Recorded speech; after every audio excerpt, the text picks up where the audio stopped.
Guerre de l'information. L'ONU et le FEM misent sur l'armée numérique sur Internet.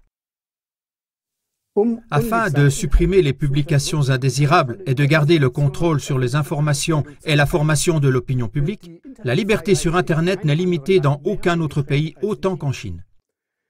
Ainsi, le gouvernement central chinois ne dispose pas seulement de l'appareil de censure le plus sophistiqué au monde sur le plan technique, mais le gouvernement emploie également une armée numérique qui scrute l'Internet à la recherche de contenus critiques à l'égard du gouvernement. Ces soi-disant commentateurs Internet ont également pour mission de détourner l'attention des sujets politiquement controversés et de manipuler de manière ciblée l'opinion publique sur les réseaux sociaux. Par exemple, en faisant dérailler des discussions indésirables ou en diffamant les adversaires et les critiques politiques par des commentaires désobligeants.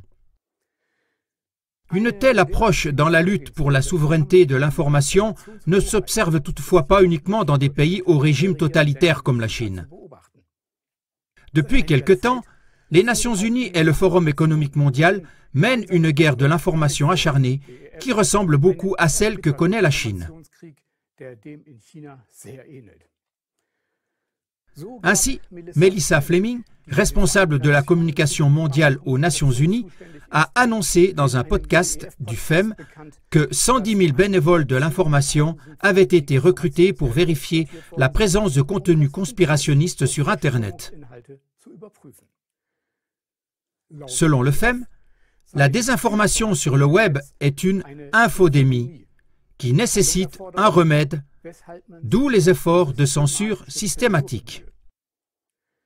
Les secouristes numériques doivent également cibler les prétendus forums de conspiration, de même que des commentaires sur les principales plateformes en ligne. La directrice de la communication de l'ONU, Mme Fleming, a déclaré à ce sujet, je cite, « Le milieu est pollué, nous devons le nettoyer ». Il n'est pas surprenant que la politique de censure du FEM et de l'ONU se déroule de la même manière qu'en Chine.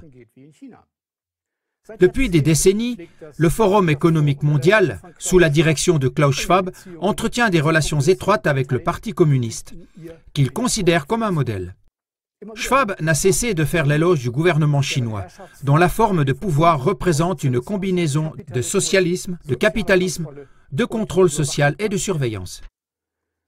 L'instauration d'un régime de censure à l'instar de celui de la Chine dans les pays démocratiques est toutefois plus que problématique, car la liberté d'expression est une pierre angulaire de toute démocratie et est ancrée aussi bien dans les droits fondamentaux que dans la Convention européenne des droits de l'homme.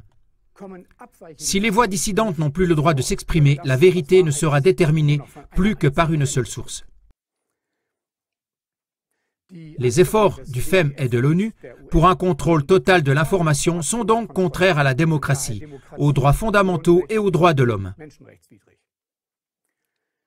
Ils constituent en outre des mesures profondément communistes et dictatoriales qui n'ont rien à faire dans une société pluraliste et démocratique où des opinions divergentes sont la base. Défendez la liberté d'information et d'opinion en soutenant des médias libres et indépendants comme CLA TV par la diffusion de nos émissions.